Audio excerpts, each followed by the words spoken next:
So, Chief Dr. Mefor, let's come back to the Southeast. And now, when we come to Southeast, the state of Anambra, you were part of those who championed the emergence of Soludo, and you chaired one of the committees, rather the transition committee, right? One of the committees within the transition committee. Is that correct? Correct. Now, so far, some people have argued that the governance being provided by Soludo is not in line with what the majority of the people expected.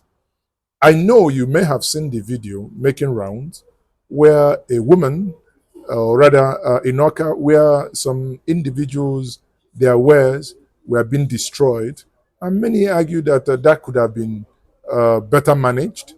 And also the fracas between the traditional rulers in Anambra State, where many argue that these are matters that ought not to be, in the public, where the Igwe of Neni is almost being threatened to be dethroned because he conferred a chieftaincy title to Dr. Ifeanyuba Ebubechukwu Nanewi.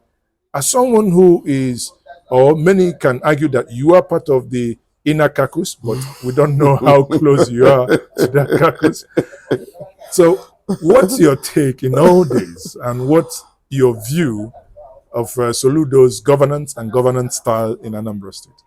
Well, I think first I want to say that I'm not part of the Soludo government.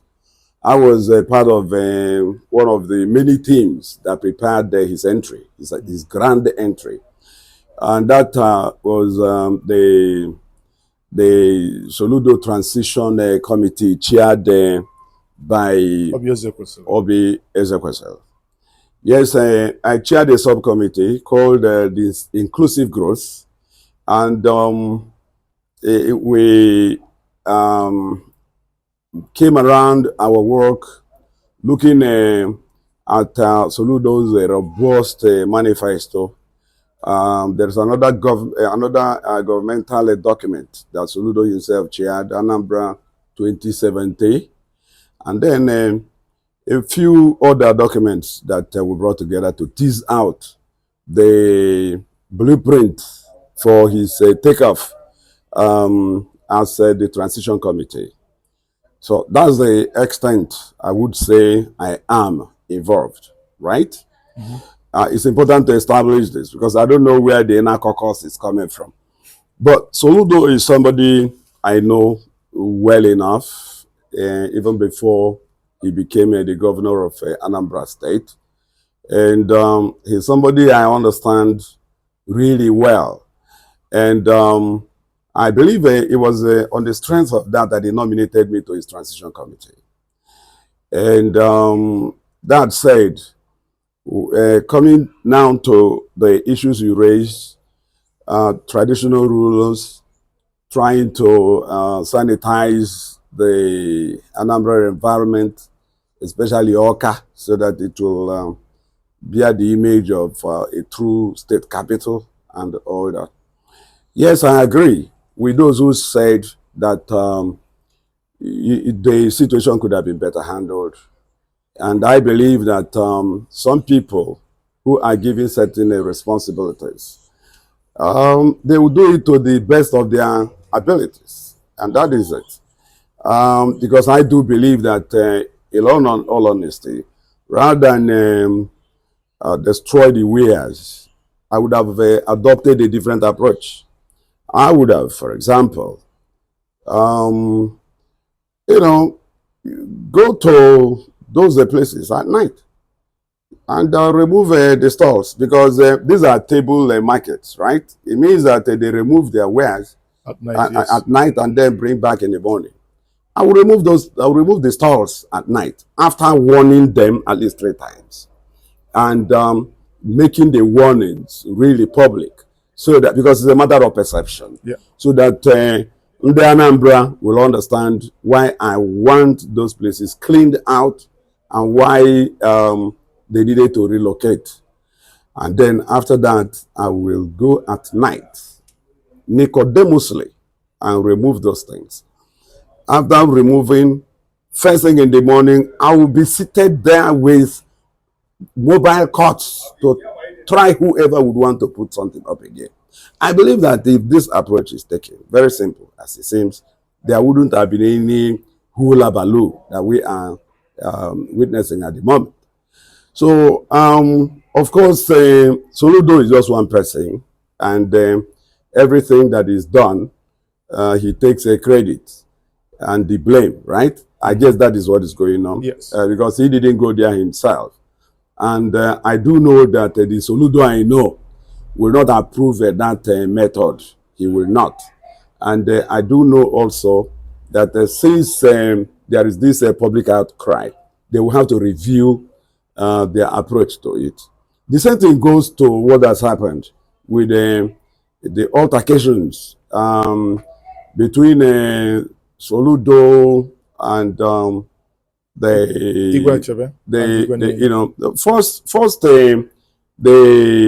Igweneni and others. And of course, it's still not Soludo directly, but indirectly, because he has a commissioner for local government and chieftaincy affairs who is in charge of that brief. And who, for me, again, still could have approached that matter differently. One, he needed to be holistic. Two, he needed to be a bit more diplomatic. And you still achieve the same result without subjecting Soludo to public opprobrium, which I believe is really avoidable. But I read the letter, the reply of Abogidi. His Royal Majesty Igwe Nnemeka Fred Achebe wrote a response to Soludo indirectly, but directly to the commissioner of local government and chieftaincy affairs. And of course, I also read the letter of suspension by the commissioner of local government and the chieftaincy affairs, which triggered all this. I believe the letter was legally right, but you see, it's not everything that is legally right that should be done in every way. There are ways you implement certain things to get the desired result.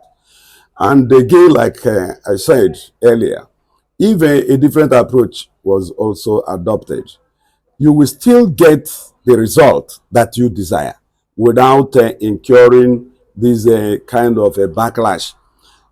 For example, I have read the code of conduct or document of the Anambra Council of Traditional Rulers.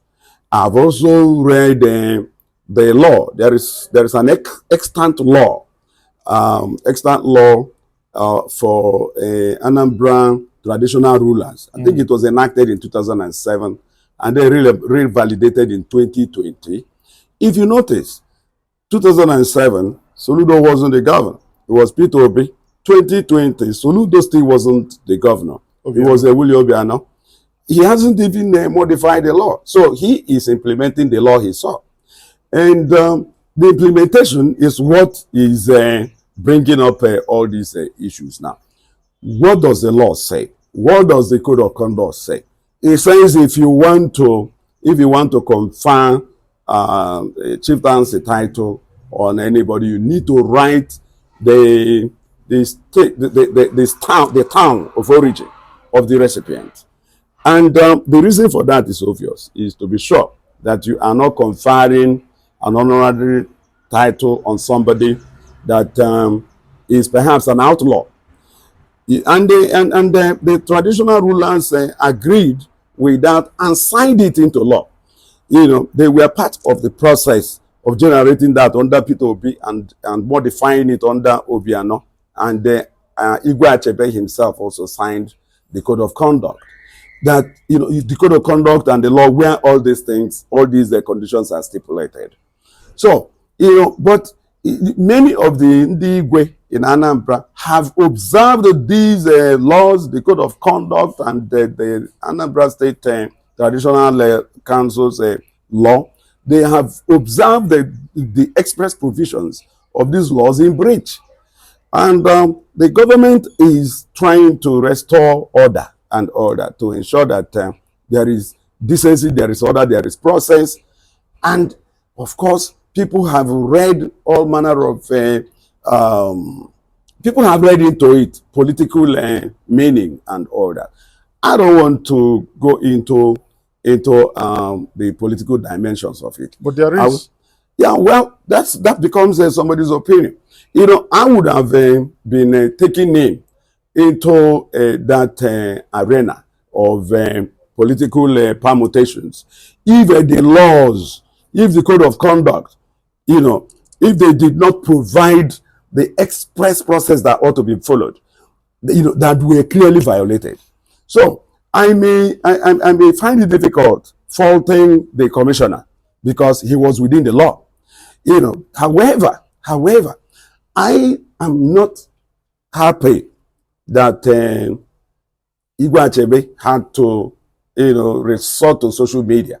He said that, you know, people said that he resorted to social media to communicate his grievances on behalf of the Igwe that were suspended. You know, he said that had been the process. Two wrongs don't make a right. But in his letter, yes, he clearly insinuated that there were text messages exchanged between him and the governor. Yes. Therefore, you know, that's not necessarily resorting to social media. However, what has ilked many is the language that as contained in that letter that meant to have addressed a distinguished senator of Anambra State origin as someone unknown or a mere person. Very wrong. Yes. So yes. I think that part really ached a lot of people. Yeah, it did. That's also it me too, because a serving senator, two-term senator, you know, cannot be an unknown quantity. Whoever claims that such a personality is an unknown quantity is not a part of this world, this part of the world. Exactly. You know, so that for me is inelegant, but it does not vitiate the fact that the message conveyed were actually as stipulated by the law. NjenjeMedia. Yes. Thank you very much. The pleasure is mine. Always. You.